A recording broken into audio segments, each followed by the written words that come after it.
చాలామంది సినిమాలు చూస్తూ ఉంటారు. చాలా రకాల వీడియోస్ చూస్తూ టైం అంతా వెచ్చిస్తూ ఉంటారు. కానీ హెల్త్‌కి సంబంధించి కొన్ని విషయాలు తెలుసుకోవడం నిజంగా ఇంపార్టెంట్.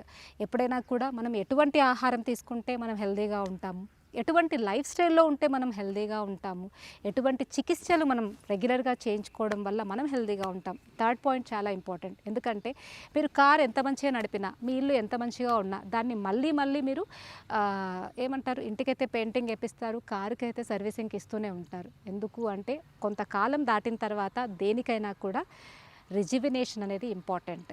సో మన బాడీ కూడా మీరు హెల్తీగా ఉండాలంటే మీరు ఎంత మంచి హెల్తీ హ్యాబిట్స్ ఉన్నా, ఎంత మంచి జీవన విధానంలో ఉన్నా కూడా ఖచ్చితంగా రిజివినేటింగ్ థెరపీస్ని మీరు చేసుకోవాలి. అప్పుడే మీరు హెల్తీగా ఉండొచ్చు. దానికోసం మీరేమీ రోజులు వెచ్చించాల్సిన అవసరం లేదు.